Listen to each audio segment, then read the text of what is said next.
Hey there, it's Ira here with a quick message. Test. Oh. The other day, two colleagues and I went into the studio and we listened to the very first pilot episode from This American Life. This is a reel-to-reel tape. Oh my God. I hadn't heard it actually since 1995. We had no idea what to expect. So let's just jump in. And it kind of blew our minds just how weird it was. There were found tapes. I don't want to see you cut your toenails. For God's sake, shut up, little man. And performance art.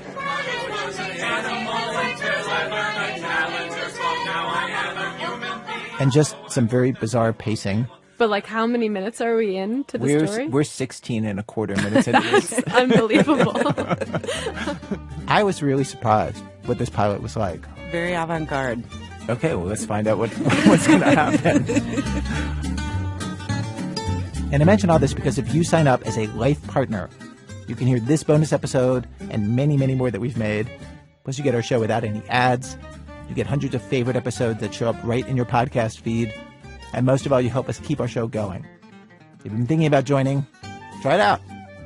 Go to thisamericanlife.org/lifepartners. The link is also in the show notes. All right, thanks. It's a little ritual that Parker invented for herself. And it's always the same, every year. Around this time of year. February 2nd, to be exact. February 2nd, which is Groundhog Day, at 10:30 at night, I turn on the movie Groundhog Day. Rita, I'm reliving the same day over and over. Groundhog Day. Groundhog Day, of course, is the 1993 Bill Murray comedy about a self-centered weatherman who gets trapped in time, repeating the same day again and again. A day where he covers a Groundhog Day ceremony on local TV. Once a year, the eyes of the nation turn to this tiny hamlet in western Pennsylvania to watch a master at work. The master? Punxsutawney Phil, the world's most famous weatherman, the groundhog, who, as legend has it, can predict the coming of an early spring. Bill Murray spends the whole film repeating February 2nd. Well, it's Groundhog Day. Again? Until, finally, at the end of the film, he unsticks himself in time and wakes up on the next day. Again, here's Parker. I time it up so that when it's around midnight, when it's February 3rd in the world, it's February 3rd in the movie.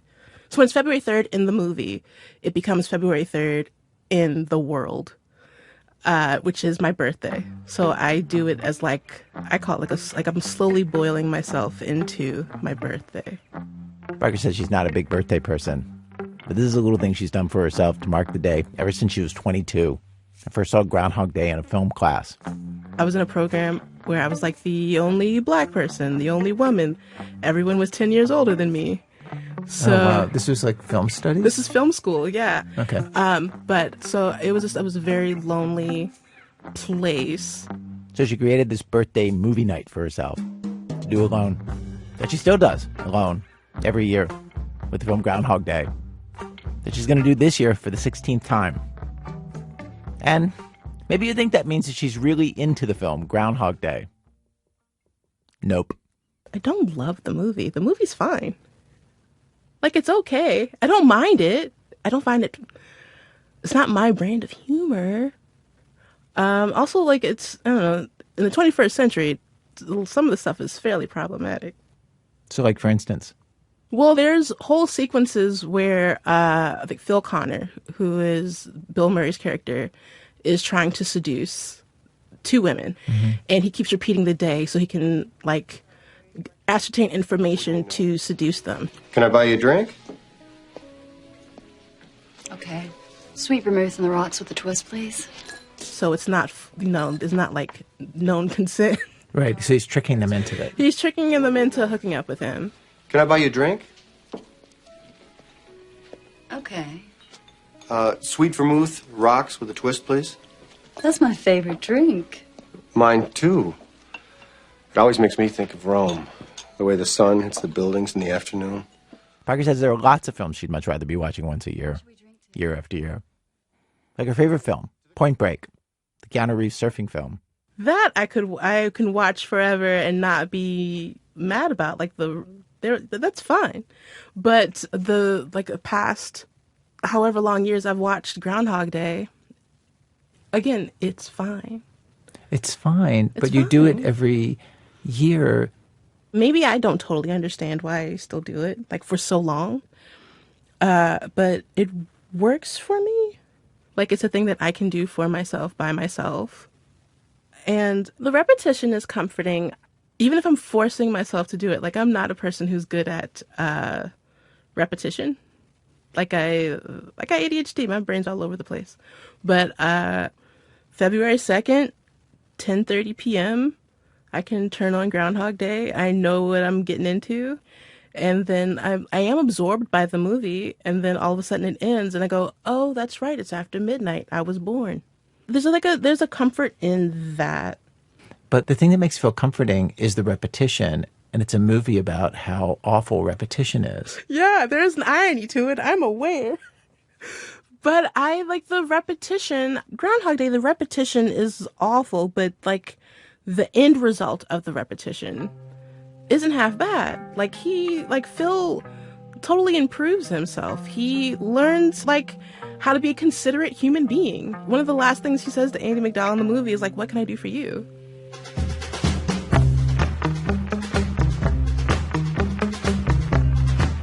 But today on our program for Groundhog Day, the power of repetition, how it can be utterly devastating.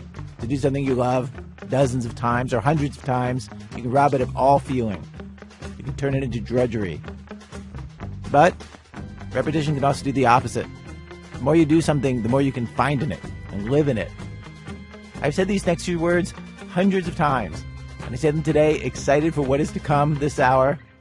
From WBEZ Chicago, to This American Life, I'm Ira Glass. Stay with us.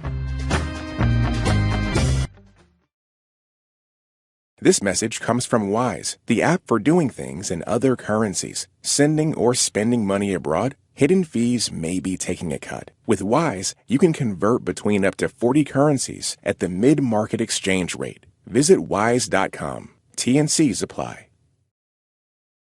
This American Life. Act 1. Will you still slug me tomorrow? Sometimes choosing to repeat the same moment over and over again is an act of love.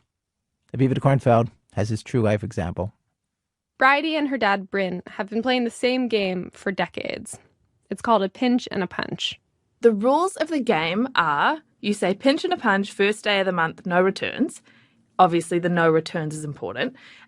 When I was little, when we started doing this, we would, gently, of course, actually do the little pinch and a punch first day of the month.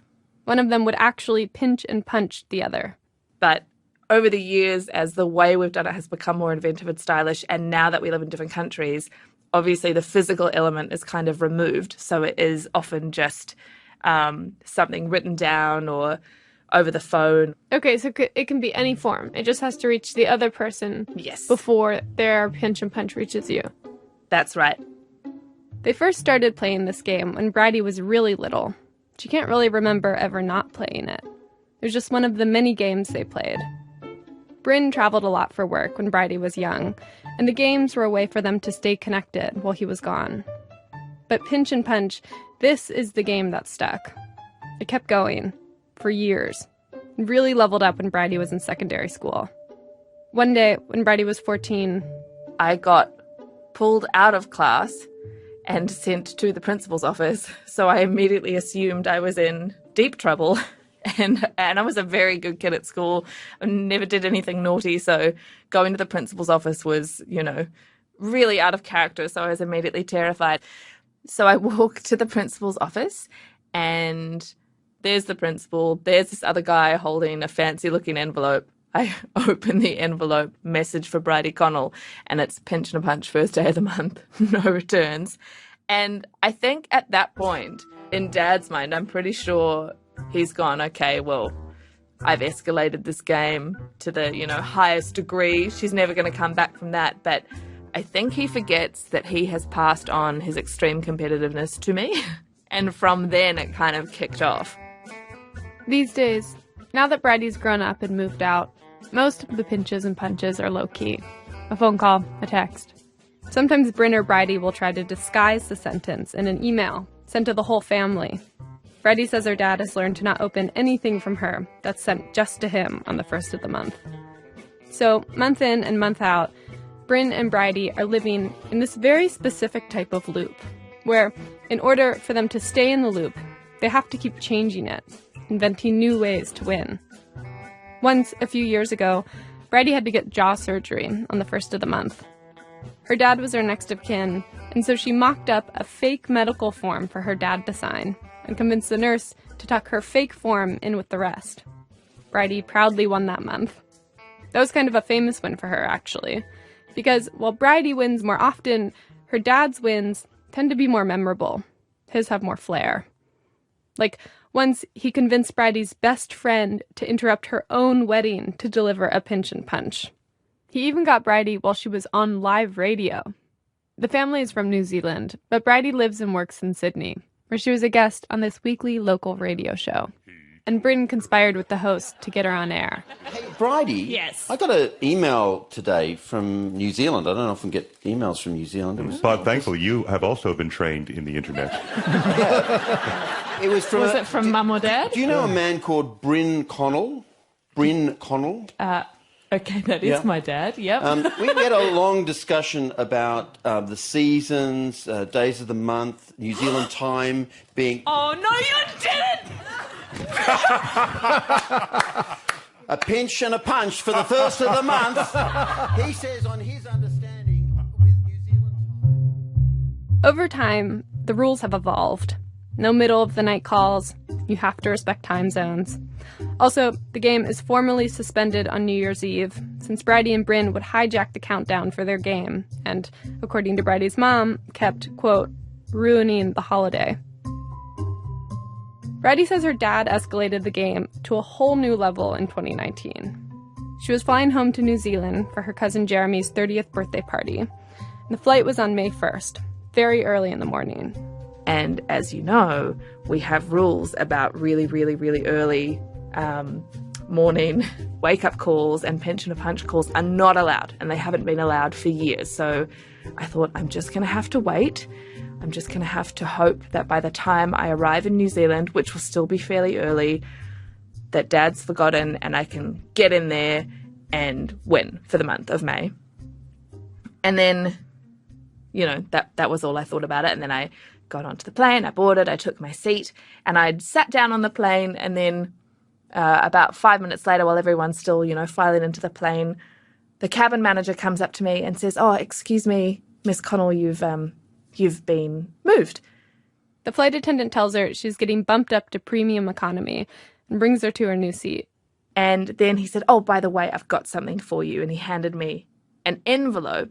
And I just thought, oh, maybe I'm about to be, maybe this is part of the premium economy service. Maybe it's a menu. I don't know what it is. As you can tell, I am not used to that premium economy life. And I opened the envelope, and it was a letter from my dad saying, "I hope you have a great flight. I can't wait to see you when you land. And also just something to reflect on while you're winging your way across the Tasman. Pinch and a punch, first day of the month, no returns." She spent the rest of the flight thinking about how she would get him back. Luckily for Bridie, Air New Zealand is apparently extremely into pranks and offered to help. So together, they made a fake Father's Day themed ad for the airline. Air New Zealand actually got real pilots and flight attendants to appear in this short video, which Bridie wrote. And then she got her mom to show it to her dad.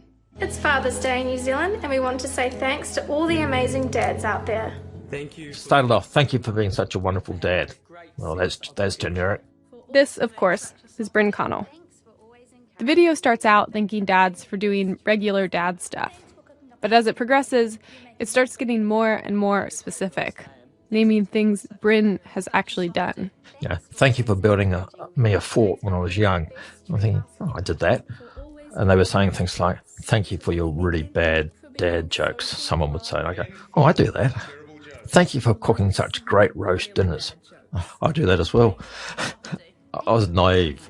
"We love your generosity. Your spirit." And then a female pilot came on and said, "Oh, that means you, Bryn Connell."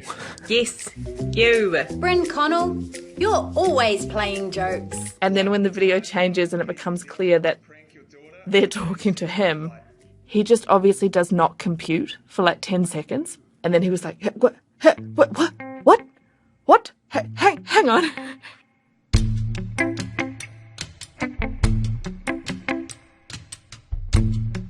There are 12 firsts of the month each year, and Bridie and Bryn have been playing this game for roughly 25 years, so they've done hundreds of pinches and punches at this point.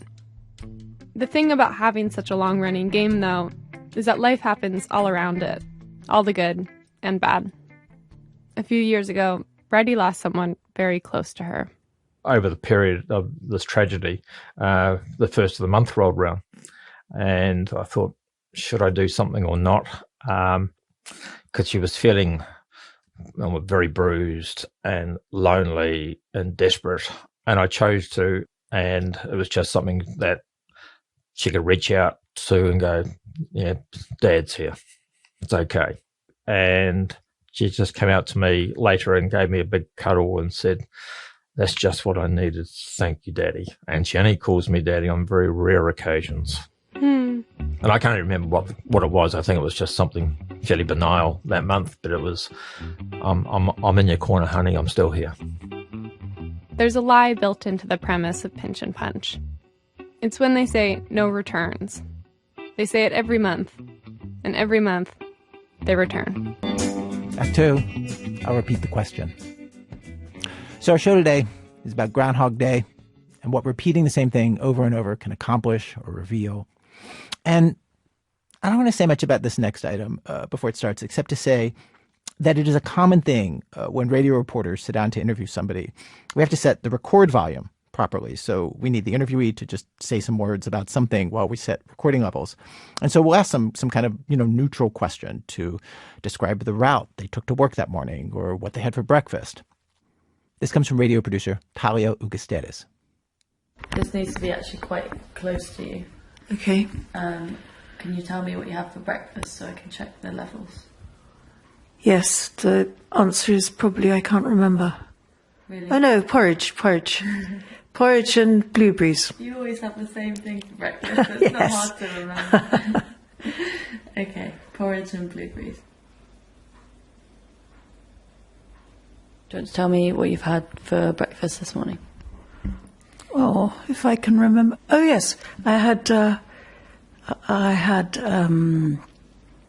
a hint. Porridge. Yeah, it's over there. Porridge and delicious berries. Do you want to tell me what you had for breakfast this morning? Honestly, I can't remember. Oh yes, I can. It's porridge, as usual.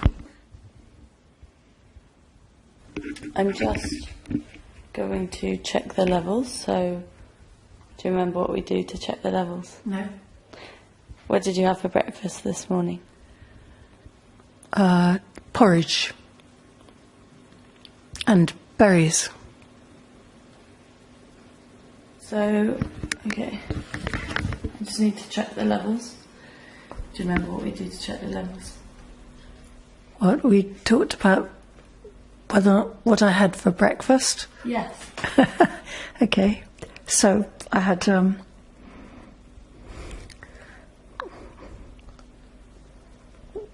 did we have it for breakfast? It was lovely.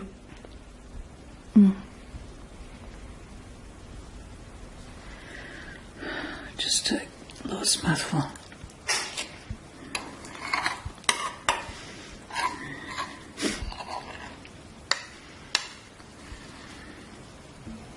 Sorry to take so long. No, that's okay. Let me just check the levels. What did you have for breakfast this morning? Same as usual. Which of course I can't remember.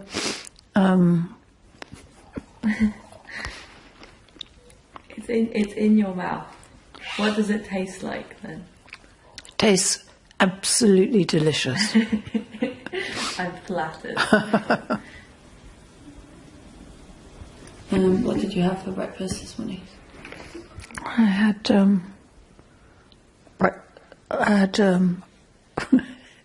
I was going to say breakfast. I had, wait a sec, I'm so sorry. That's okay. Don't worry if you can't remember, we'll just, do you want a different question? Yes. What did you have for breakfast today? I probably had porridge and stuff. Yeah, and nice things. You didn't eat much of it today. Do you wanna... Should we do that before we start? Just try a bit more? No, I can't. Okay. No. Let's start then. Sorry, it's a bit quick. I might not manage this. Maybe we shouldn't do the recording today. Oh dear. Oh dear, okay.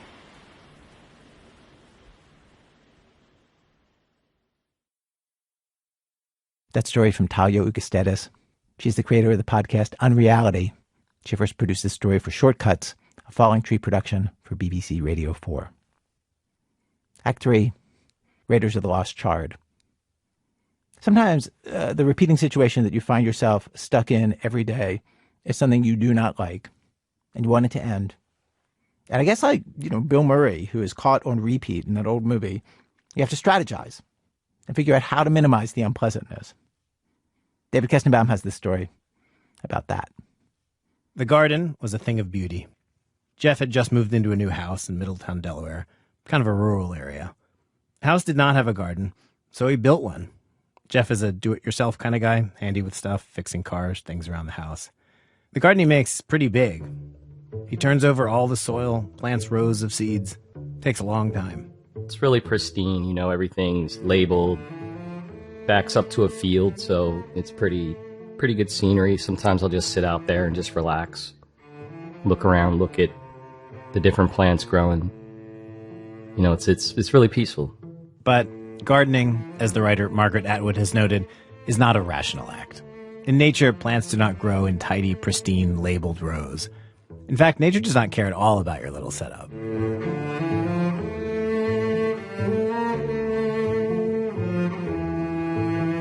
Jeff was on vacation when it happened. A friend was watering his garden for him. And he had called me and he said, "Hey man, something's like eating all these plants." And he showed me a picture and I was like, "Oh man, that's horrible." So when I came back, I had noticed that, my sweet potato plants were pretty much gone. Not just the sweet potatoes. Like, there was stuff, chunks off the plants, off the fruits, the vegetables, the tomatoes had chunks in them, cucumbers had chunks in them. Chunks eaten out of them. Yeah, just chunks missing randomly throughout the whole garden. It was like a selective process. Jeff is really upset. He has no idea what is eating his vegetables. So he sets out a trap. One of those cage things that closes when an animal goes inside. And how did that work? A complete failure. Goes out to check on the trap. Empty. Food in it untouched. What is eating the garden? Jeff runs through a list of possibilities. Thought it would be a deer, maybe birds, rabbits, squirrels, or like even a neighbor or a human. Oh, a neighbor. You never know, right? I mean, it could be anybody. Yeah, but I didn't know what one bite out of a tomato? I wouldn't put it past him. Okay, I never lived where you live in Delaware, so I'll trust you.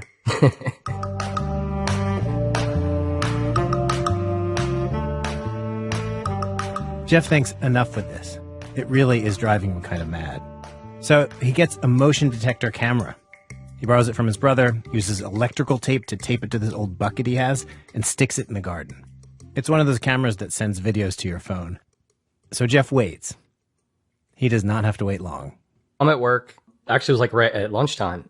And I looked right at my phone because I got the notification. And I was like really eager, like surprised. Like went and I checked it. And I just want to pause here to describe the cinematic perfection of this next moment. What Jeff sees at first in the video is nothing. Like the camera is triggered off something blowing in the breeze, you see a log in the background and the garden fence. And then a groundhog pops up, with what appears to be a cucumber in its paws, rapidly chewing. It is staring right into the camera, head on. Takes up the whole frame. So close, you can hear it chewing.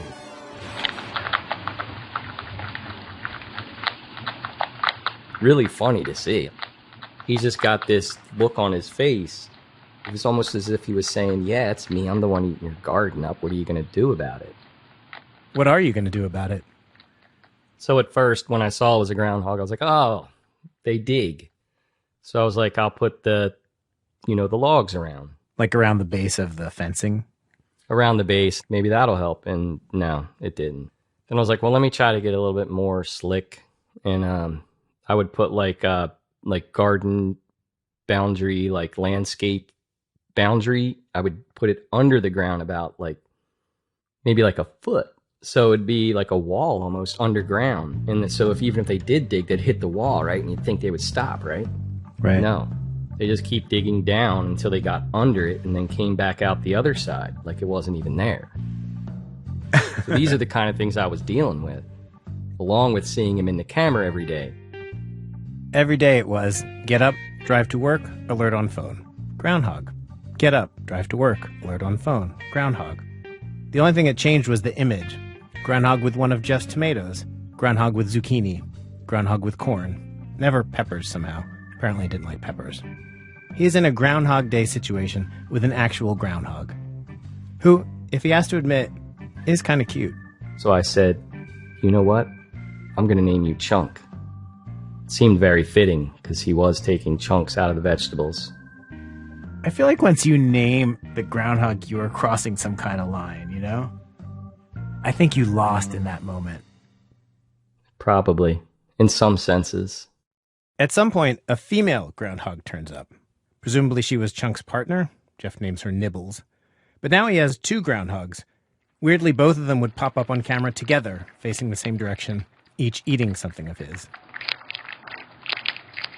Jeff, desperate now, has one last idea for how to get out of this endless loop. And when I heard it, it seemed both adorable and completely unlikely to work. The following year, when it's time to plant the garden again, he goes out with his shovel, turns over more earth, and... I gave them, their very own garden. Oh my God. Yeah, I literally planted them their own garden. A reporter for the website The Dodo heard about the story. The resulting video is titled, Guy Builds Veggie Garden for a Family of Groundhogs, which I saw and had questions about. That's why I called Jeff in the first place. I did not see how that was going to work. Sure, now the groundhogs have their own garden that does not have some big fence around it.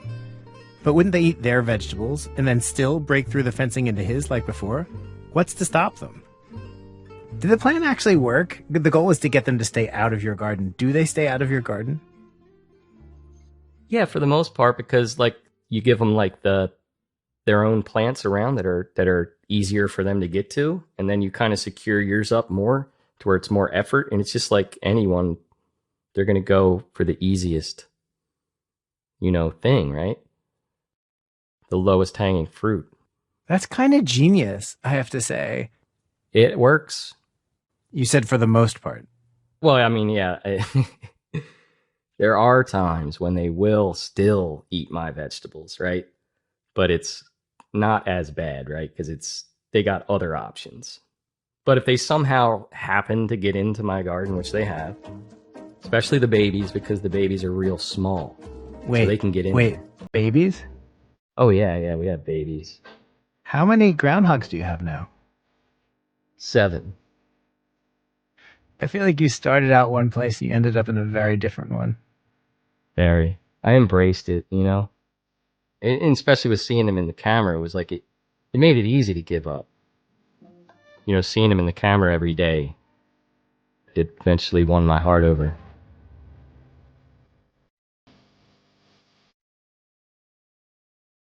Chunk is still there. Jeff last saw him in the fall. He's probably hibernating under the shed. It's been 7 years at this point, which is old for a groundhog. though they can live longer, it helps to have a reliable food source. David Kestenbaum is our show's senior editor. Coming up, one man combats the chaos of the world on a narrow block in Brooklyn, week after week, every Tuesday and Thursday. That's in a minute. Chicago Public Radio, when our program continues. It's This American Life from Ira Glass. Today's program, Groundhog Day. Have you ever had a day that just seems to repeat again and again? It's This American Life from Ira Glass. Each week on our program, of course, we choose a theme, bring you different kinds of stories on that theme. It's This American Life from Ira Glass. Each week on our show, of course, we choose a theme, bring you different kinds of stories on that theme. What's This American Life from Ira Glass? Each week on our program, we choose a theme, bring you a variety of different kinds of stories on that theme. Today's show, Fiasco. Today on our program, 24 Hours at the Golden Apple. Today on our program, a story of race and politics in America, the story of Harold Washington. What's This American Life from Ira Glass? Today's show, a special co-production with NPR News, a step-by-step look at what exactly happened during the subprime mortgage crisis. I'm Ira Glass. It's This American Life, the radio program that dares to ask the question. It's This American Life from Ira Glass. Today's program, The Long Fuse. I had forgotten about that one, a long fuse. Doing this theme this week, I have to admit, made me really think about what it feels like to do our program week after week, 853 times. This is our 853rd episode. And it does feel very different making the show for the 853rd time than it did at the very beginning. Definitely. There is a sameness to doing things again and again every week that is not entirely pleasant. But, of course, while the process of making a show is always the same, the content of the show changes so much. And there's just something about, I don't know how to put this, like creating the little dream that radio can be. It always just, I don't know, it just gets to me. When the music enters. Thank you for that. Everything you say just sounds smarter when you're saying it over music. And just making all the little parts of the show perfect, like, or at least, as obsessively perfect as you can make it. It's just so easy to get lost in that. Even on the 853rd time. Act 4, Heart of Parkness.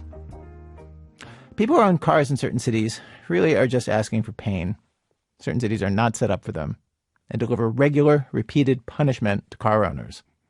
Valerie Kipnis' hometown definitely does that on a schedule that's literally posted on signs.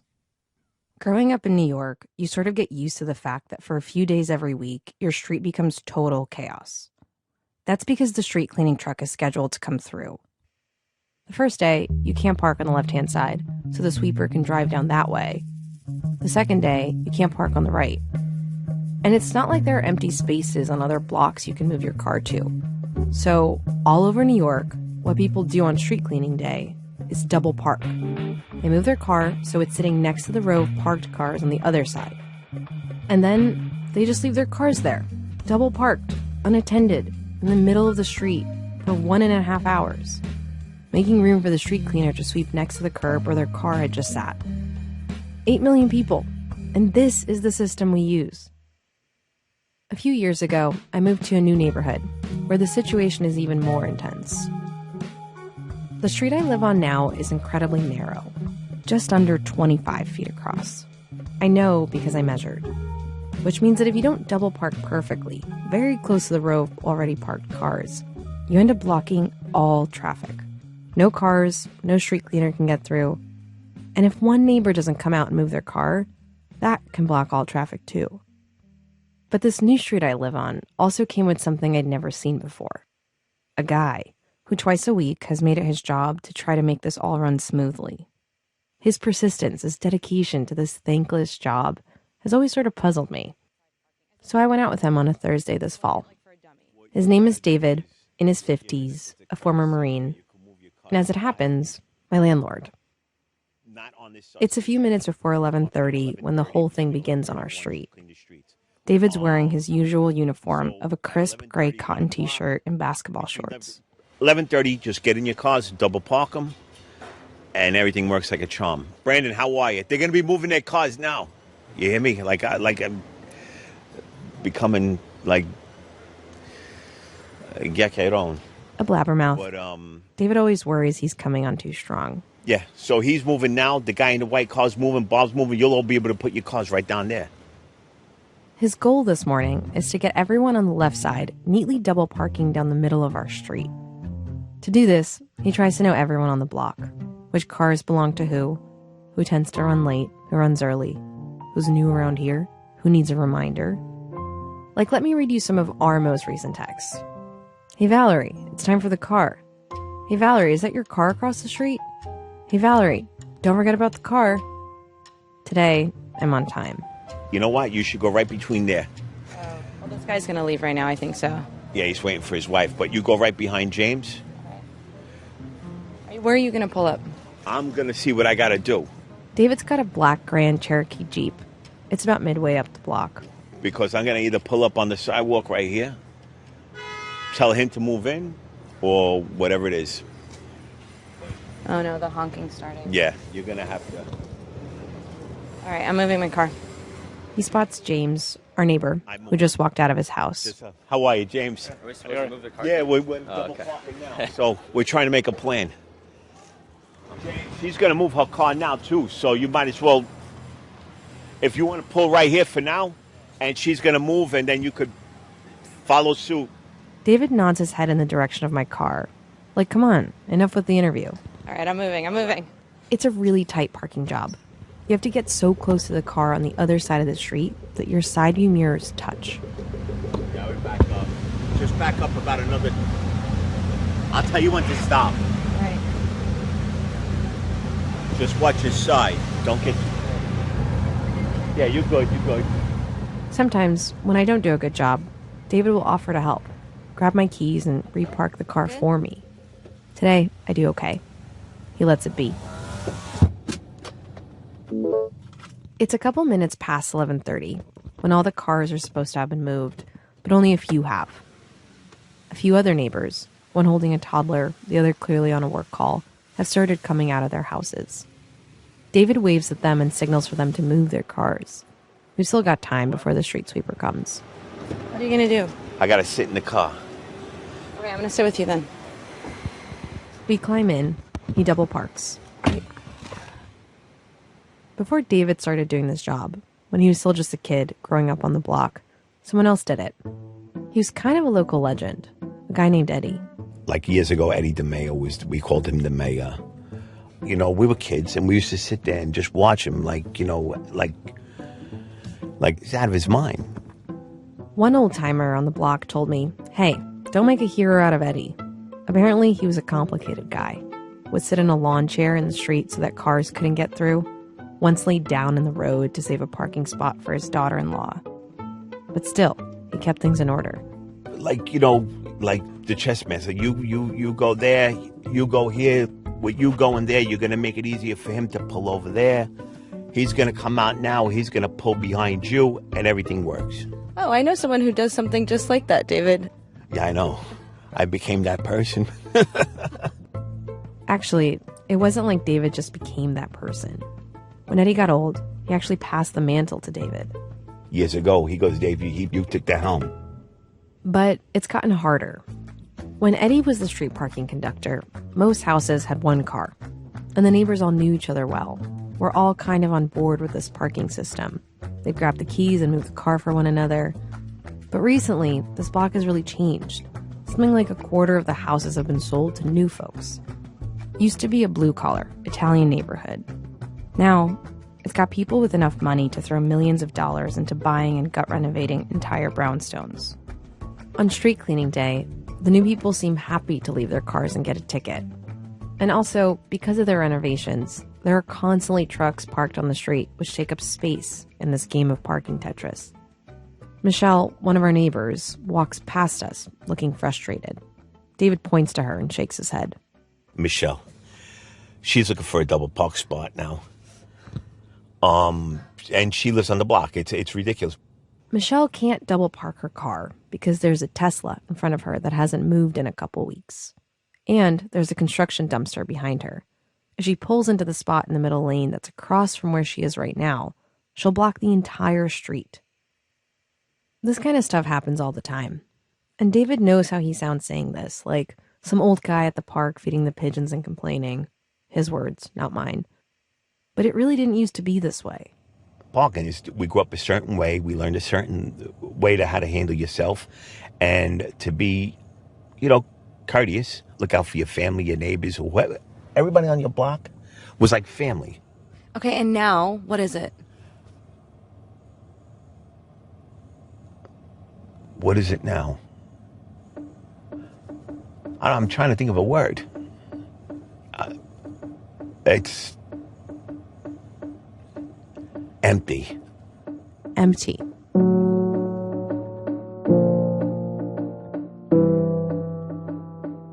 God forbid there's an ambulance that's coming up. A fire truck, if there's a fire, you just causing like such, you never know who has someone sick, who has an infant in their car that has to get home, who has appointments, serious stuff. You never know who's having a bad day. In the last 2 years, David's had 5 family members die. 3 of them lived here with David in this house on this block. He took care of them, and it was a lot. Whether it's a nursing home, whether it's hospice, whether it's changing bandages or the oxygen machine, changing the water, making sure there's water in the cup, bed sores, doctors, back and forth to the hospital, watching somebody die. I just think that there's you are taking care of so much. No. Yes, you are, David. You're taking care of, you were taking care of Joan. You had your dad. Yeah. Now you got your mom. You're taking care of the house. My Aunt Phil, yeah. Your Aunt Phil. It's just, listen. Wait, let me finish. I think there's so much things that are happening in the house. I feel like I live in it, so I kind of see it. A lot of stuff's out of your control. But this parking thing, you're like, can we just get this right? Yeah, Can you just... No, it is. It's just something. It's something that's not hard. It's a neighborhood thing. It's a block thing. Just do the right thing, and everything falls into place.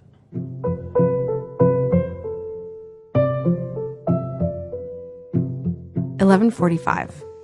We get out of the car to check on how the parking is going down the block. And immediately it's clear there's a problem. There's a truck they can't get through, with a growing line of cars behind it. No way the street cleaner's going to make it through here. It's 3/4 of a block long. It's actually chaos. I'm looking right now, the parking, now everyone's going to start honking. Yeah. There's cars backed up around the corner. You have about 30 cars. The problem? On our block, a construction crew has left a barricade of giant plastic orange traffic barriers in the street to hold space for their dump truck. The barriers are on the street cleaning side, by the sidewalk, and near them, in the middle of the street, someone has parked their car. No name, no number on the dashboard. There's no room for anyone to squeeze through. This is crazy. Now it's taking up 3 spots. Now it's taking up 3 spots. For a split moment, David isn't sure what to do. Then, a couple of their old-timers, our neighbor Bob and this guy Kenny, approach him, and they huddle off to the side. I look at them and back to the street. Any minute now, and the honking will start. The chaos will ensue. It's tense. The 3 of them consider their options. Yeah, those things are usually filled up with water. Yeah, I know. They're light. Are they? There's some water in it because they're not light, and if they were totally filled with water, it would weigh a ton. Meaning, the barriers are going to be super heavy, like hundreds of pounds. But they got to try to do something anyway. So the 3 of them go over to the barriers, which are too heavy to lift, and try to drag them off the road. They're locked into each other.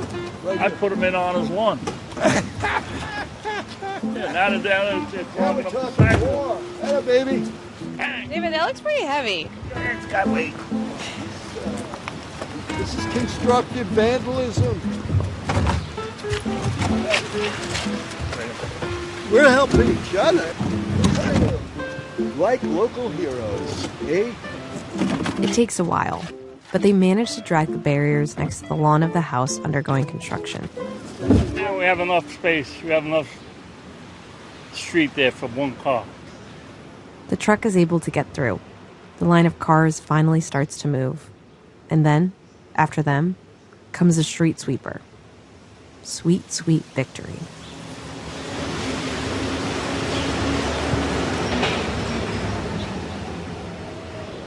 It swerves around the unmoved Tesla and the 3 other cars that no one cared to move, but makes it through nonetheless.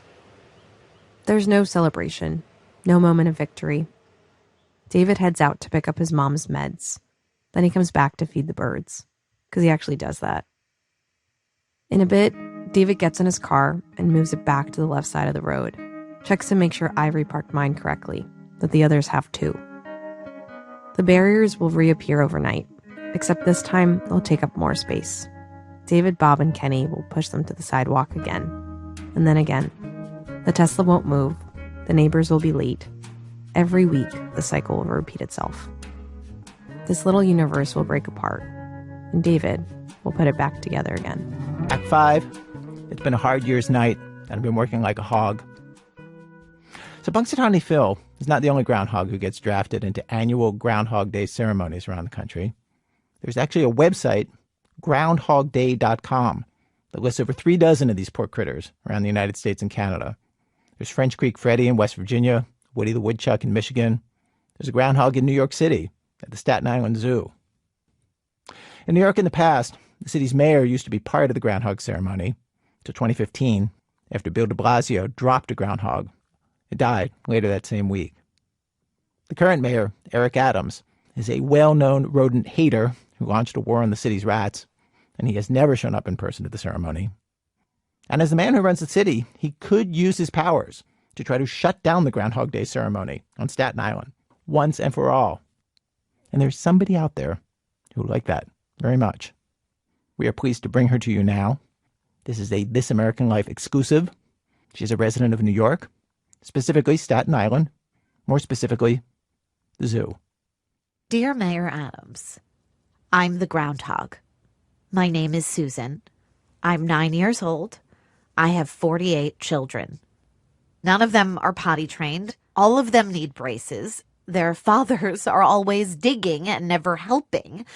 All 8 of my nipples are unrecognizable. I haven't ever taken a shower. And I'm at the end of my goddamn rope. You call it Groundhog Day, but have you ever considered what I, the groundhog, actually want? Do you even know who I am, besides some nameless creature you can foist in the air for a photo op? Do you have any idea what I sacrifice for you all?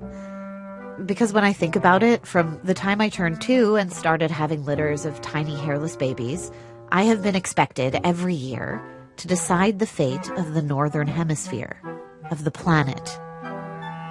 And not that you have time to even look it up between all your various staged perp walks, but I'm supposed to hibernate from October to April. From October to April. That's when the rest of my family sleeps, and it's supposed to be when I am finally able to get some rest. Those months, I'm supposed to be out cold, like you, one Valium deep and a lay-flat business class seat on Turkish Airlines. Do you have any idea how exhausting it is to be me? 48 children, and they all co-sleep, judge me, so I'm kicked by 192 tiny feet all night, every night. And yet, the first week of February, you and your mayor friends are going to yank me out of my burrow because, surprise, nobody knows how to do anything for 5 goddamn months without waking up Mom. So, will there be 6 more weeks of winter? Did you see your shadow? Yeah, I see my shadow every time I look in a mirror because I am a shadow of my former self. They never even ask me if I saw it. They just kind of presume whether or not I saw my shadow based on whether I wrinkle my snout at the ground. This whole holiday, which is supposed to be about me, is predicated on a group of mouth-breathing men in top hats deciding whether or not I was capable of seeing my own shadow. And then they hold me up and shout in my face and then blind me with flashbulbs, but I don't feel seen at all. And I never get an apology. And I never get a thank you. And by the way, I want everyone to stop calling me a groundhog. A groundhog? That's not even a species. It's an insult. It's calling me dirt pig. Did you know in Canada I'm called a marmot? That's dignified. That's chic. That's après-ski.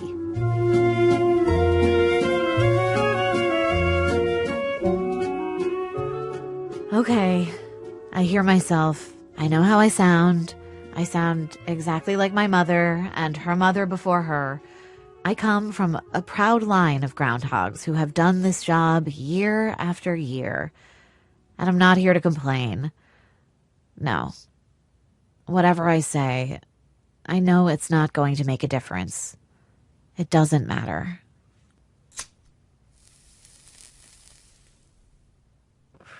I can play my role. I can smile and go through the motions, and for one February morning, let you have a moment of pure escapism, however dumb and degrading and exhausting as it is for me. So go ahead. Play the trombones, unfurl your little scroll, and have your weird rodent fortune-telling pageant. Because you need it. So send in the clown, and when you lift me, your groundhog, high into the air, I will look into the crowd and see your vulnerable, yearning human faces staring back at me, standing out in the cold, just desperate to see something that breaks up the gray monotony of your repetitive lives. Trudging in your little puffer jackets, staring at your phones to go sit at a desk and eat a salad every day, and then you look up and there I am, the groundhog. When you cheer for me, you're cheering for your own hope. That if this ridiculous tradition can endure, maybe you can too. May it be a happy Groundhog Day for us all. Sincerely, Susan Hogg Kaplowitz.